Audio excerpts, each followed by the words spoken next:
Compton is in the lead. And on board Compton's plane is, as I mentioned, is going to be General N. And Compton picked Harold Wicklund to be his navigator. Now Wicklund, out of all the men who flew on this mission, was the only one who had been to Pulaski on the June 1942 raid, so he was a navigator, so he hopefully knew where he was going. The third man he had picked was John Hogan, who had been Norm Ample's bombardier. He figured he knew how to win and drop the bombs when they approached the target. Unfortunately, Hogan got sick and had to be replaced, but that was the original plan. Norm Ample was Compton's XO. He was another low-level paramedic, and he led B section.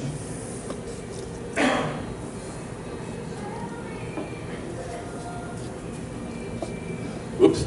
Anyway, Dufour was another veteran. He's flying off Compton's left wing, and Flavel and Ivan would lead the 512th, and they were in the second attack. And I've got Palm's name circled because his name will also come up, and he was flying off Flavel's left wing.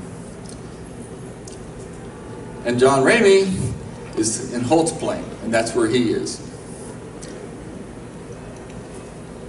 Okay, now, this is the official Air Force published result, explanation of what happened.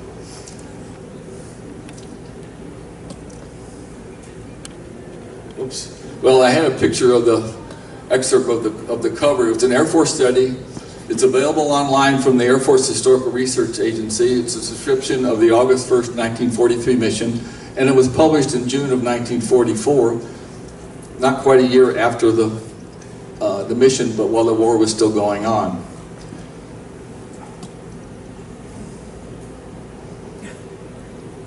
Well, this doesn't like, I had some PDF files, pictures of quotes from the article.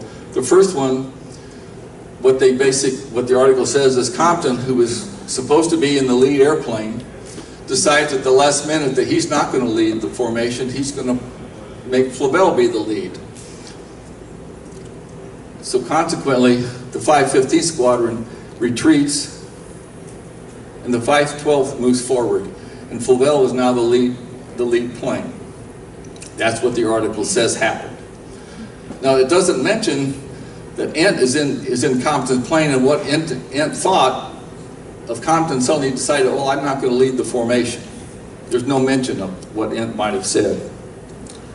The second thing that happens, again, it doesn't show it, is that as the formation is flying towards the Greek coast, Flavel's plane inexplicably crashes. And so now the lead, according to the article, the lead devolves to the deputy lead, and that Compton is unaware that the lead plane has fallen out of the sky.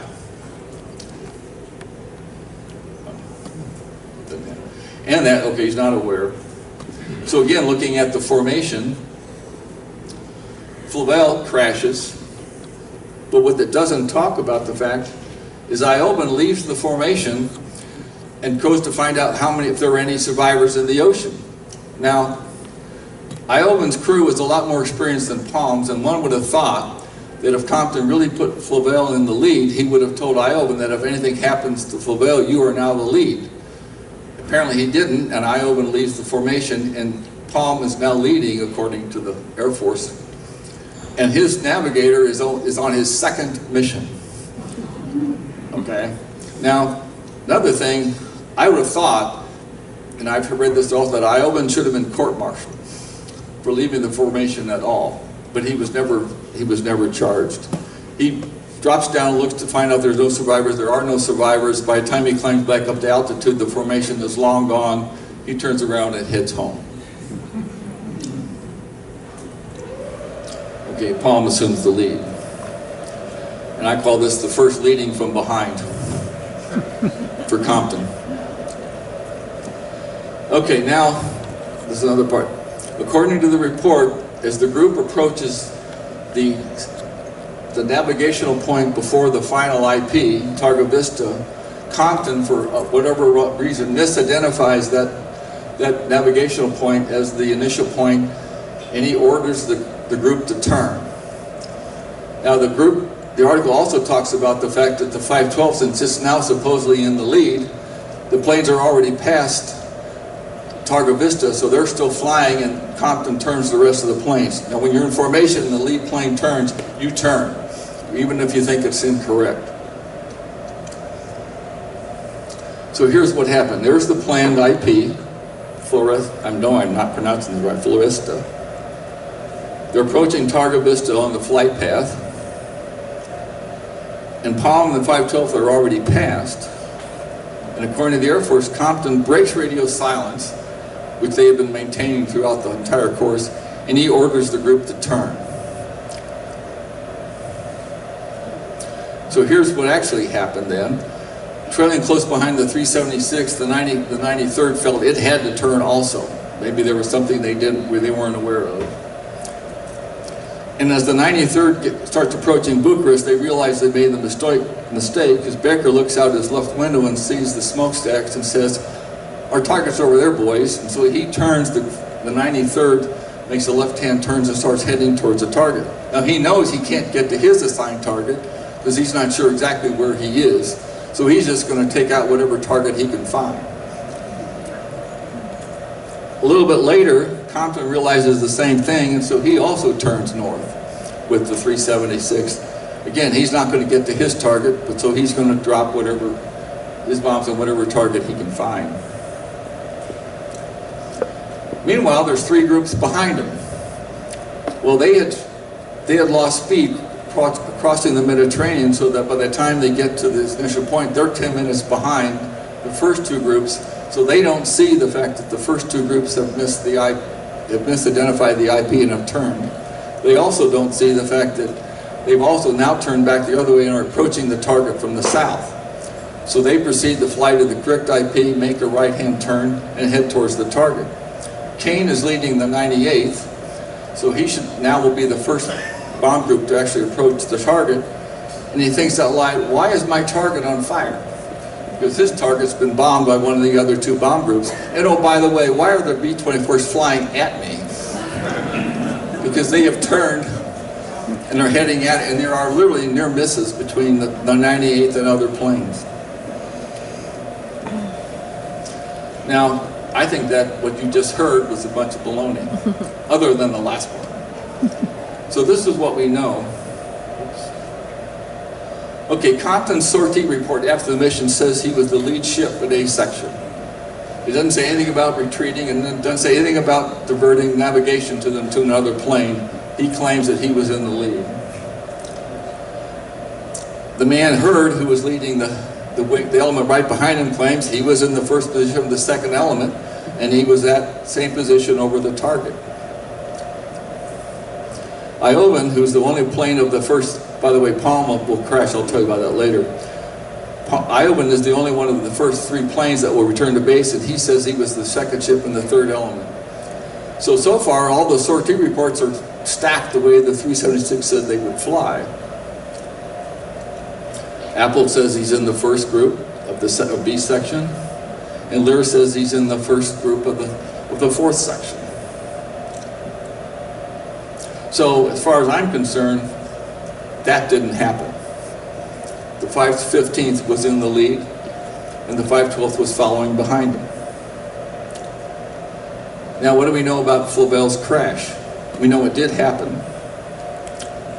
Thompson, who's Compton's co-pilot, witnesses, because he's sitting in the right seat, looks out the right window and sees Flaubel crash, and obviously tells Compton. John Ramey, who's flying in bed, is telling you can talk to him after the demonstration, says he also sees Flaubel crash. Well, if Ramey is riding tail looking back, and Flaubel's in front of him, how did he see the plane go down? Well, he did because the plane is behind him, or off to the right side. Another confirmation that Flaubel was behind, and the 512th was behind the 515th. And the first three planes in the 514th report all say they saw the plane crash. So again, if Flaubel was leading the 512th, why didn't, if Appold and his crew could actually see the plane crash, why didn't Compton see the plane crash? Well, he didn't see the plane crash because he was in the lead. And he was intra-navigating, not looking what was happening behind him. Okay, the planned attack. Here's what I think. Here's also what was reported. The group is approaching Targa Vista.